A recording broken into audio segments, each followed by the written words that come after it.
नमस्कार, शुभ सकाळ. श्री स्वामी समर्थ. तर अशा प्रकारे माझी सकाळची सुरुवात सुरू झालेली असते. सकाळची घरातली देवपूजा वगैरे झाली, त्याच्यानंतर मी महादेवाच्या मंदिरात पूजा वगैरे झाली आणि मग नंतर घरी सगळं आवरलं. त्याच्यानंतर आले शेतामध्ये आल्याच्यानंतर इथं तुरीचं कांटर पडलेलं होतं, ते साफ वगैरे केलं कारण ते वेळ नव्हता. त्याच्यामुळे आता कधी शेतात आले तर म्हटलं चला आपण तेवढं साफ करून घेऊयात, कारण शेतातले कामं हे आपल्यालाच करावं लागतात. शेतकरी जीवन म्हटल्यावर सगळे कामं आपल्याला बघावं लागतात, कारण कष्टाशिवाय शेतकऱ्याला पर्याय नसतो. मग मी ते तुरीचं कांडण मस्तपैकी उपणून वगैरे घेतलं, साफ करून घेतलं. त्यातले खराब तुरी बाहेर काढल्या आणि चांगल्या तुरी मस्तपैकी हे करून घेतल्या.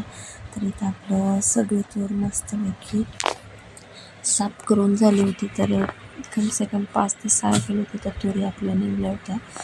आणि माझं चाललं होतं म्हणजे उपणून घेतल्याच्यानंतर ज्या बारीक खराब तुरी असतात त्या बाहेर उडून जात होत्या, म्हणजे टुकर तुरी त्या मस्तपैकी टोपलीत राहत होत्या.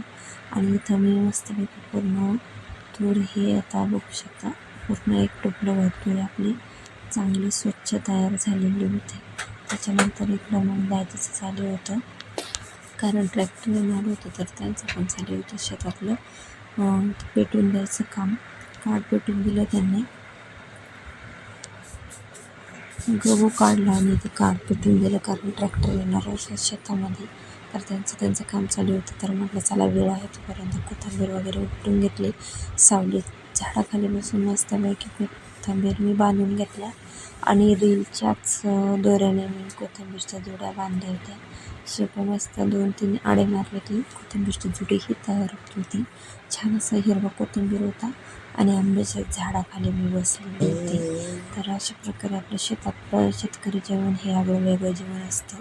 हे प्रत्येकाच्या नशिबात नसतं. ज्याच्या नशिबात आहे त्याने तो मनसोक्त आनंद घ्यायलाच पाहिजे.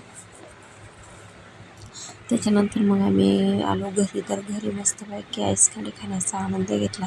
मॅडमचा कॉल आला, त्यांना काही डॉक्युमेंट पाठवायचे ते पाठवले. त्याच्यानंतर संध्याकाळी स्वयंपाक झाला माझा चुलीवर स्वयंपाक झाला. लाईटसुद्धा नव्हती आणि गॅसच्या याच्यामुळं म्हटलं चला चुलीवर करू. चला अशा प्रकारे बाय.